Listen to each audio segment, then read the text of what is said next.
My cute teacher part 3.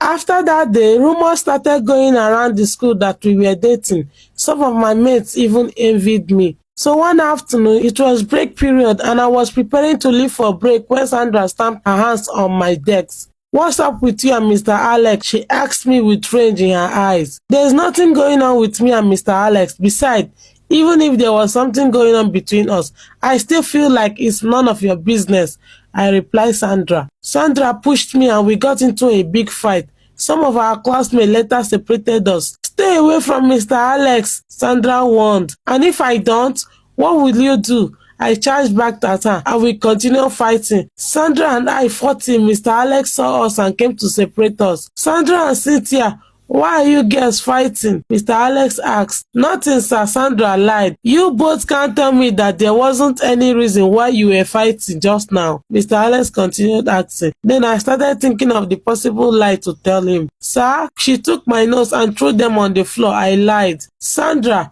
why did you do that?" Mr. Alex asked her. Sandra knew that I lied and she played along.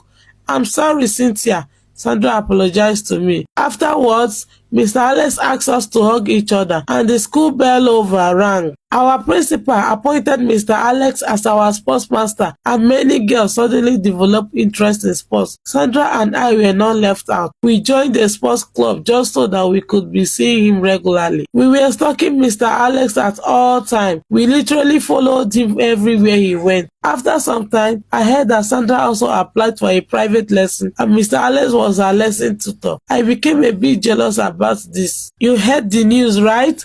Sandra asked me. She was trying so hard to spite me. "What news?" I asked, pretending not to know what Sandra was talking about. "I applied for private lesson and Mr. Alex will be my lesson teacher," she said. "Good for you," I replied her and left the classroom. One day, I decided to be courageous and get it off my chest. I decided to make a move on Mr. Alex and tell him how I feel. That day, he came for lessons at my place as usual. He was flipping through my lesson notes when I called his attention. "Mr. Alex," I called out. "Yes?"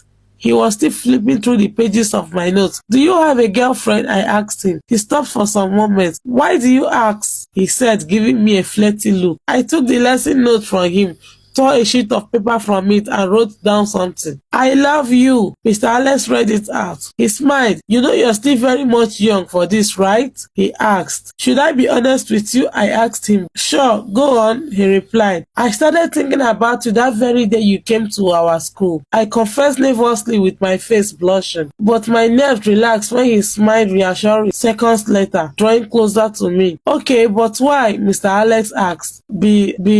Because I really like you and I have had a crush on you ever since that very day I saw you in this school," I replied him. "I know." He touched my cheek and kept brushing his hand over it. I could feel the radiating heat from his body. "Okay, since you said you like me, prove it." By this time, he was already too close to me. I could feel my hands shaking. I was tense and I didn't want to look foolish. "Is anyone at home?" Mr. Alex asked me. "No, nobody is home," I replied. And that was the end of it. We made that very day and I had no regrets.